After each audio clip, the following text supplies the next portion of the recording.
Assalamualaikum warahmatullahi wabarakatuh.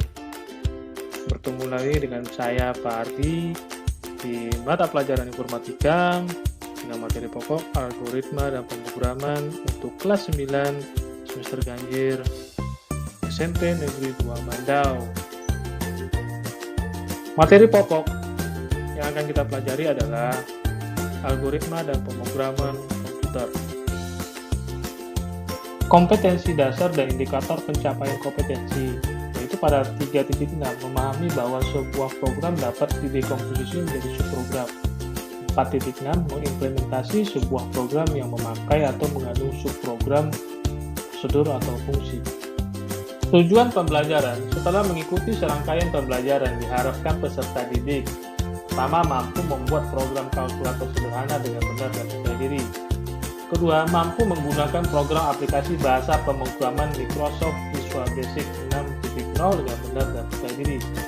Mampu merancang form layout tampilan kalkulator sederhana di aplikasi Microsoft Visual Basic 6.0 dengan penuh rasa tanggung jawab dan percaya diri.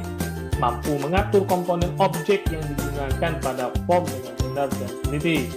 Mampu membuat kode fungsi penjumlahan, pengurangan, perkalian, dan pembagian pada kode Windows objek yang digunakan dengan benar dan teliti.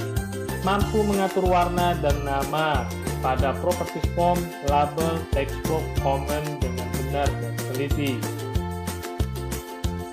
Yang akan kita pelajari pada pertemuan kali ini adalah tentang prosedur dan fungsi dalam bahasa pemrograman Visual Basic 6.0. Apa itu prosedur dan fungsi? Prosedur merupakan suatu program terpisah dalam blok sendiri yang berfungsi sebagai subprogram. Fungsi merupakan suatu program terpisah dalam blok sendiri yang berfungsi sebagai subprogram yang mempunyai pengembalian nilai atau mengembalikan semua nilai. Perbedaan prosedur dan fungsi: fungsi akan mengembalikan suatu nilai pada pemanggilan, sedangkan prosedur tidak akan mengembalikan nilai apapun pada fungsi pemanggilan. Berikut bentuk penulisan atau sintaks prosedur dan fungsi Visual Basic 6.0. Bentuk penulisan atau sintaks prosedur sub: public, private, sub atau nama sub dan argumen. Dan di bawahnya ada kode prosedur diakhiri dengan sub atau n sub. Public di sini maksudnya untuk secara umum di dalam sintaks. Private adalah secara khusus di dalam sintaks. Berikut bentuk penulisan atau sintaks prosedur fungsi. Public atau private, function, nama function, argumen, tipe data. Kemudian di tengahnya ada kode prosedur diakhiri dengan n function. Ini adalah bentuk penulisan prosedur dan fungsi dengan perbedaannya pada sintaks masing-masing. Bagaimana melihat prosedur dan fungsi dalam bahasa pemrograman Visual Basic 6.0? Ikuti tahapan atau langkah-langkah berikut ini untuk membuat kalkulator sederhana. Siapkan flowchart penjumlahan dan perkalian seperti berikut ini. Flowchart penjumlahan dan flowchart perkalian. Selanjutnya, kita aktifkan aplikasi Microsoft Visual Basic 6.0. Apabila di komputer atau di laptop tidak tersedia aplikasi Microsoft Visual Basic 6.0, silakan di-download link yang telah tersedia pada LKPD. Mari kita saksikan bagaimana cara membuat kalkulator sederhana menggunakan prosedur dan fungsi.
Setelah selesai melakukan proses instalasi Microsoft Visual Basic 6, maka akan muncul tampilan di desktop icon seperti ini.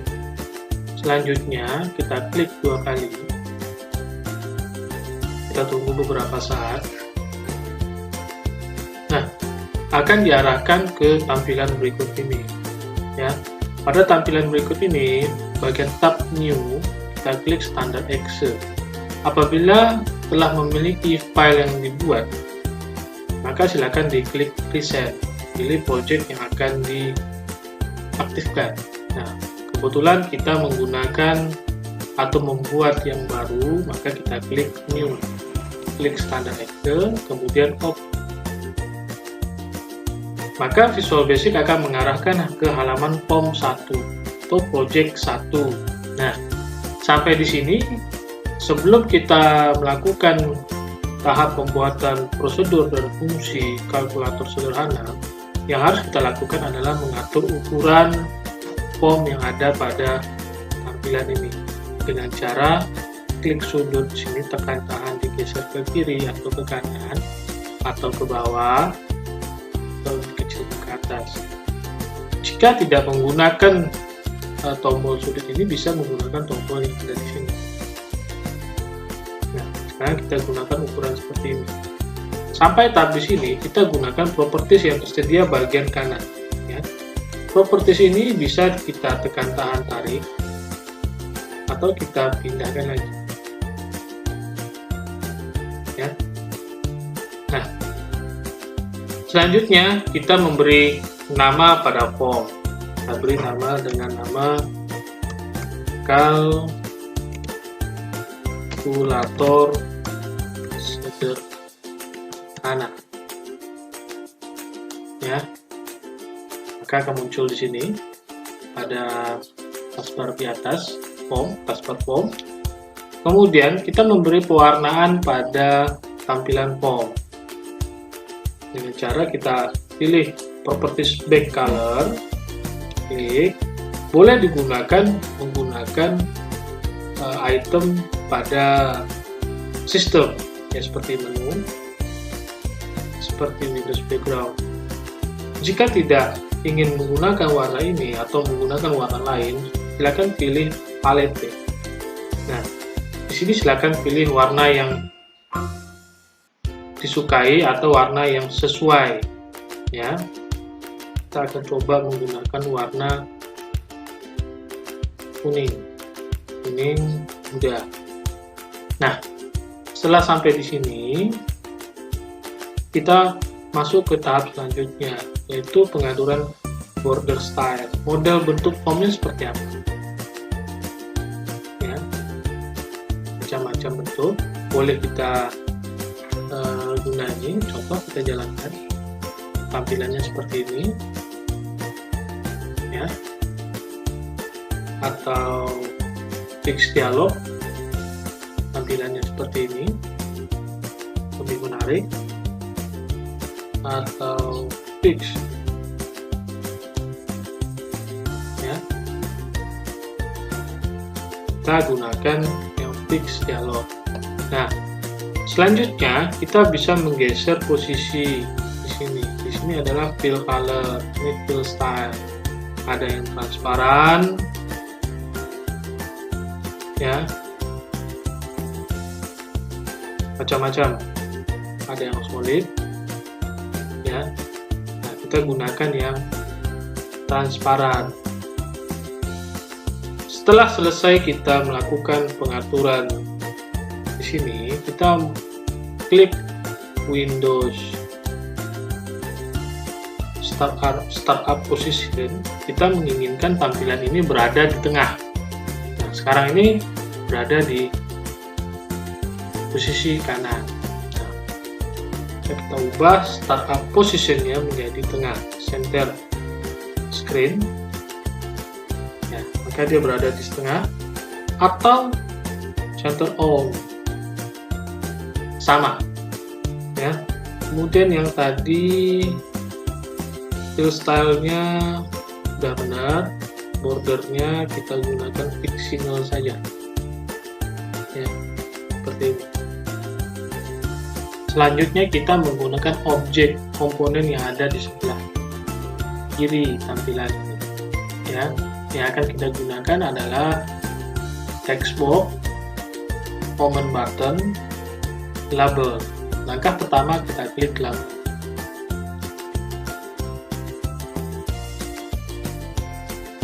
Ya, di sini kita akan memberikan nilai atau nama labelnya. Kita beri nama nilai A. Jika ingin lebih menarik, kita menggunakan huruf besar. Nilai A. Kita beri warna yang sama. Kemudian kita tebalkan tulisannya, ya, menggunakan font. Kita tunggu beberapa saat. Ya, font ukurannya 10.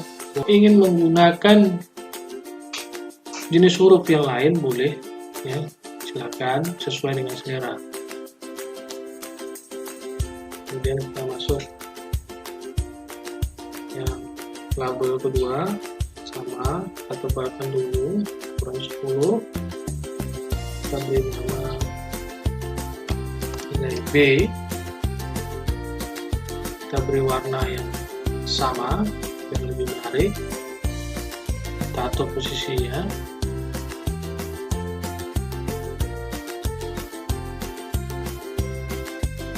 Kemudian kita buat di bawah sini label hasil, ya, huruf besar saja, hasil. Kita pilih warna, kita tebalkan tulisannya menggunakan font sama 10. Nah, selanjutnya baru kita menggunakan komponen text box, ya. Kita klik, atur posisinya, text box 1, text box 2, text box 3. Nah, kenapa berjarak antara text box 2 dan text box 3 ini terlalu jauh jaraknya? Karena di sini nanti kita akan letakkan komen, tambah, dan kali, ya. Jadi kita atur posisinya.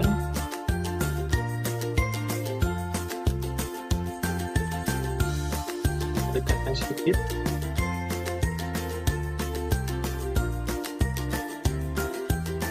Kita sesuaikan ukurannya, ya, sesuaikan.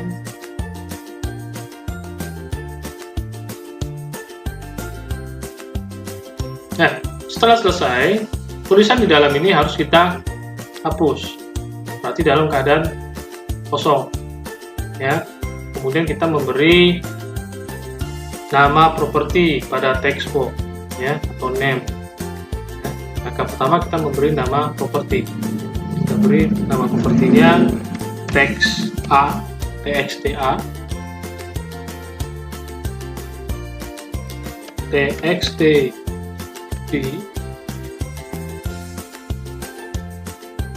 txt hasil. Nah, selanjutnya kita akan mengosongkan tulisan yang ada di dalam ini, ya. Pada properti mana? Yaitu pada properti text. Kita hapus.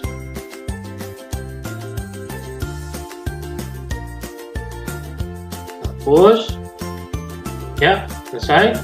Selanjutnya, setelah kita mengatur teks, sehubungan ini merupakan kalkulator sederhana, maka posisinya berada di sebelah kanan. Jadi untuk angka itu berada di sebelah kanan, ya, bukan berada di sebelah kiri. Apa buktinya? Kita cek, klik run. Nah, ini berada di sebelah kiri. Nah, kita ingin angka itu berada di sebelah kanan. Bagaimana cara kita mengaturnya? Yaitu menggunakan alignment, ya. Kita klik alignment, properti alignment, right, sama propertinya right. Kita cek hasilnya, maka dia sudah berada di sebelah kanan. Nah, selanjutnya kita membuat command button atau tombol untuk proses perhitungan penjumlahan dan perkalian. Ya, klik.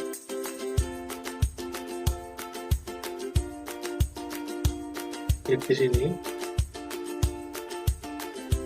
Nah, di sini nanti kita akan memberi tanda tambah dan tanda kurang. Kita atur di propertinya. Sebelum kita memberi tanda tambah dan tanda kurang di sini, atau tanda kali atau tanda bagi, ya, kita memberi property name-nya. Memberi nama properti di name.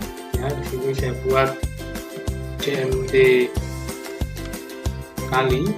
Kita di caption-nya, properti caption-nya kita kasih tanda huruf X kecil saja, ya.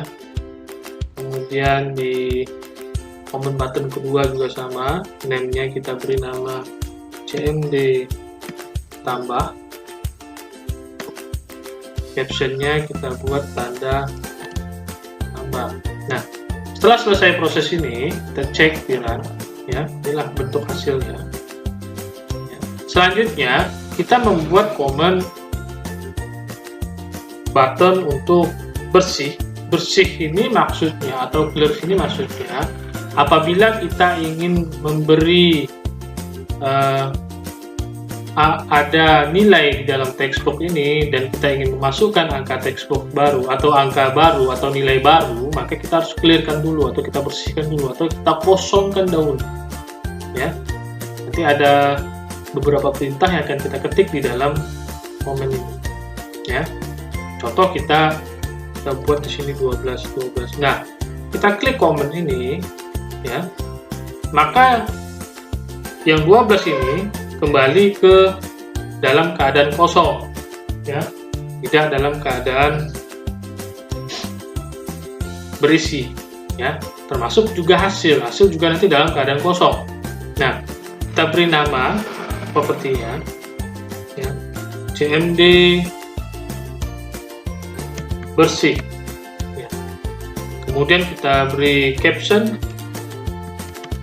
bersih. Selanjutnya setelah keluar kita beri tombol close atau keluar, ya. Kita buat di sini CMD keluar. Selanjutnya captionnya keluar. Nah, sudah selesai kita tahap mendesain dan memberi warna. Nah, untuk hasil ini boleh aktif kursornya seperti ini, aktif atau tidak diaktifkan. Bagaimana cara kita tidak mengaktifkan kursor yang ada pada hasil? Yaitu kita memberi visible-nya menjadi enable, ya, atau false visible-nya. Cek. Oh, terbalik, maaf, bukan visible. Visible berarti ini menyembunyikan, ya. Kita cek di sini propertinya, ya. Ini enable tadi, ya. Enable kita jadikan disable jadi false, ya. Kita cek, maka tidak bisa diklik, ya, cuma aktif ini. Nah, jika ingin memberi warna pada textbox, sama seperti memberi warna pada tampilan form, ya. Kita kasih warna, agak berbeda di sini, biar lebih menarik, ya, biar lebih menarik. Kemudian border style-nya kita boleh atur seperti ini, ya. Jadi dalam keadaan kosong, ya, seperti tidak ada, tapi ketika kita melakukan instruksi perintah tambah, kali, atau bersih, maka menampilkan hasil di sini. Nah, selanjutnya kita akan memberi atau membuat fungsi, ya, membuat fungsi pada code Windows-nya, ya. Bagaimana cara kita membuat fungsi pada code Windows, ya? Kita klik view, kemudian code. Nah, baru di sini kita buat perintahnya, perintah-perintah atau bahasa perintah yang ada di dalam fungsi tersebut. Nah, fungsi yang akan kita buat di sini adalah fungsi tambah dan fungsi kali. Sebelum kita membuat fungsi, kita harus membuat variabel dahulu, ya, variabel untuk membaca nilai dari proses yang akan kita lakukan pada fungsi. Pertama, kita menggunakan perintah dim. Dim ini kepanjangannya declare in memory atau menerjemah nilai di dalam memori. Ya, variabel kita gunakan adalah variabel a, b. Sebagai apa? Nah, sebagai byte. Tipe datanya kita menggunakan tipe data byte. Ya, boleh integer, boleh single. Ya, tapi kita coba byte. Tapi sebaiknya jika kalkulatornya menggunakan hitungan lebih dari 6 digit, kita menggunakan tipe data integer, ya, boleh. Nah, selanjutnya kita ketik function. Function apa? Function tambah. Kemudian kita buka tanda kurung, beri nilainya. Nilai variabelnya apa? Variabel A, variabel B. Nah, di sini secara otomatis Visual Basic akan memberi close and function. Di sini baru kita kasih perintah, ya, kita kasih tanda tab untuk membedakannya. Apa perintahnya? Yaitu tambah. Tambah sama dengan A ditambah B. Ini adalah perintah tambah, ya. Maka A ditambah B, A ini akan membaca pada variabel di atas, B ini akan membaca pada variabel B. Nanti akan ada proses mengembalikan nilai, ya. Di mana kita selesaikan dulu fungsi selanjutnya, ya.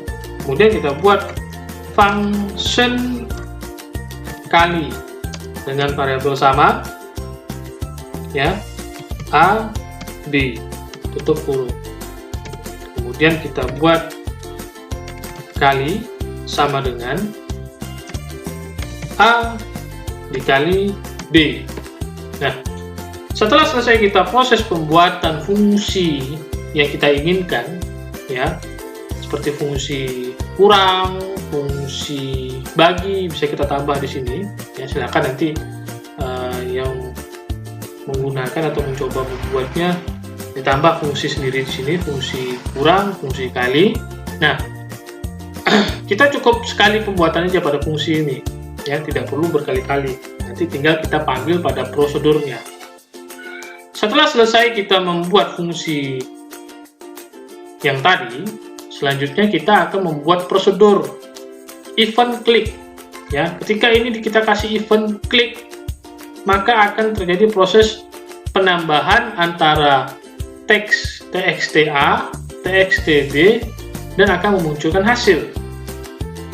Termasuk juga kita membuat prosedur event tambah. Ketika kita klik tambah, di dalam teks ini ada nilai, maka akan memunculkan hasil. Baik, sekarang kita akan membuat prosedur event untuk klik kali. Kita klik, bagaimana cara membuatnya? Kita klik 2 kali pada ini. Oke, nah muncul di sini CMB kali. Kita buat prosedurnya, ya. Kita bacakan dulu nilainya, ya. Kita terjemahkan dulu nilainya. Nah, di sini kita bisa menggunakan variabel yang sama atau variabel yang berbeda. Nah, untuk membedakan prosedur pemanggilan fungsi yang telah kita buat, maka saya menggunakan variabel berbeda, yaitu variabel X, ya, koma Y, sebagai apa? Tipe datanya integer. Nah, di sini ada kesalahan. Expected end statement, ya. Jadi dia cuma baca cuma 1. X, nah Y S integer. Nah, kemudian kita melakukan identifikasi X itu sebagai apa, Y itu sebagai apa, identifikasi X ya. Maka kita memberi nilai pada X. X sama dengan txt a titik ya teks ya, sedangkan Y sama dengan txt b teks. Nah, di sini kita kasih tanda tab untuk proses. X akan membaca komponen teks ya A, dan Y akan membaca komponen teks B yang ada pada komponen yang telah kita siapkan ya. Selanjutnya kita ubah supaya dia membaca nilai, tidak membaca angka, atau terbalik. Supaya untuk mengubah nilai tidak membaca huruf, khusus angka saja, maka kita memberi nilai val. Val di sini adalah valu. Ya, val. Valu. Nah, sampai di sini kita melakukan proses hitung. Ya, hitung sama dengan kita panggil fungsi yang di atas ini. Caranya bagaimana? Ya, kita ketik kali, buka kurung, sama dengan X sama dengan Y. Nah, ketika pemanggilan ini, proses pemanggilan kali, X akan dibalikan nilai menjadi A, sedangkan Y membalikan nilai menjadi B. A adalah proses perkalian antara A dan B, maka nilai yang ada di dalam teks ini ya akan dibaca langsung oleh fungsi A pada X, sedang nilai yang ada pada Y akan dibaca sebagai B dan langsung dilakukan proses perkalian. Nah, kita uji coba. Ya, kita masuk. Contoh, kita buat 10 kali 10. Seharusnya hasilnya 100. Nah, di sini ada kesalahan. Statement invalid assault outside. Ya. Di mana letak kesalahannya? Pada tanda blok sini. Di sini jangan khawatir. Ya, jangan kita panik. Kita bisa memperbaikinya. Ya. Kita ubah di sini. Ya. X, Y, S, kita pakai byte saja.